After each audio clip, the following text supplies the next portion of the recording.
ఒకప్పుడు దుక్కి దున్నాలన్నా, విత్తనాలు వేయాలన్నా, ఎరువులు చల్లాలన్నా, కలుపు తొలగించాలన్నా ప్రతి పనిని రైతు కూలీలు చేసుకునేవారు. లేదా ఒకరికొకరు పరస్పర అవగాహనతో పనులు కానిచ్చేవారు. కానీ ప్రస్తుతం ట్రెండ్ మారింది. ప్రతి పనికి సమయం, డబ్బు వృధా చేయకుండా రైతులు వినూత్న రీతిలో వ్యవసాయం చేసుకుంటున్నారు. వ్యవసాయంలో యాంత్రీకరణ పెరుగుతోంది. కూలీల లభ్యత లేకపోవడం, ఖర్చులు పెరిగిపోతూ ఉండడంతో క్రమంగా సాగులో ఆధునిక యంత్రాలు చొచ్చుకుపోతున్నాయి. మరోవైపు యువత డ్రోన్ల వంటి వాటితో కొంత ఉపాధి పొందుతున్నారు. ఆధునిక వ్యవసాయ పద్ధతులు అవలంబిస్తూ యాంత్రీకరణతో ముందుకు సాగుతున్నారు. రాను హైటెక్ కాలంలో కూలీల కొరత కారణంగా సకాలంలో ఎరువులు, విత్తనాలు అలకడానికి యంత్రాలను ఉపయోగిస్తూ డబ్బును, సమయాన్ని ఆదా చేసుకుంటున్నారు.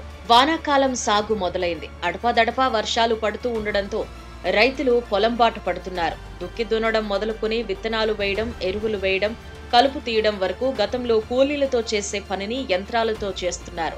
కూలీ రేట్లు పెరగడంతో రైతులు యంత్రాలపైన దృష్టి సారిస్తున్నారు.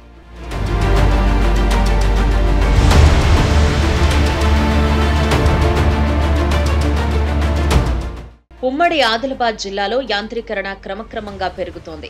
యాంత్రీకరణ లేకముందు రైతులు ఎవరెద్దులతో వారు అరకతోనే అన్ని రకాల విత్తనాలు వేసేవారు. ఎకరం పొలంలో విత్తనాలు నాటడానికి కనీసం 3 నుంచి 4 కూలీలు అరక అవసరమయ్యేవి. అయితే కూలీ రేట్లు పెరగడంతో రైతులు యంత్రాలతో పనులు చేయిస్తున్నారు. ఎకరం మొక్కజొన్న విత్తనాలు ట్రాక్టర్తో వేయడానికి 2,000 రూపాయలు, పసుపు వేయడానికి 3,500 ఖర్చు మాత్రమే అవుతోంది. దీంతో సమయం తగ్గడంతో పాటు సాగు ఖర్చులు కూడా సగానికి సగం తగ్గుతున్నాయని రైతులు చెబుతున్నారు. ఉమ్మడి ఆదిలాబాద్ జిల్లాలోని మారుమూల ప్రాంతాల్లో మినహా మైదానంలో రైతులంతా ట్రాక్టర్లు, డ్రోన్లు తదితర యంత్రాలపైనే వ్యవసాయం చేస్తున్నారు. అన్ని రకాల విత్తనాలు యంత్రాలతోనే నాటుతున్నారు. చేతి పంపు ద్వారా పిచికారీ చేస్తే ఎకరానికయ్యే ఖర్చులో డ్రోన్ ద్వారా పిచికారీ చేస్తే సుమారు 1,000 రూపాయలు ఆదా అవుతాయని, 20 నిమిషాల్లో ఎకరం పొలానికి పురుగుమందు పిచికారీ చేయొచ్చని చెబుతున్నారు. పంట పొలాల్లో పురుగుల మందుల పిచికారీ, ఎరువులు చల్లడం, విత్తనాలు వేయడం వంటి తదితర పనులకు రైతులు డ్రోన్లను వినియోగిస్తున్నారు. సేద్యానికి కూలీల కొరత ప్రధాన సమస్యగా మారిన తరుణంలో దాన్ని అధిగమించేందుకు డ్రోన్లు ఉపయోగిస్తున్నారు.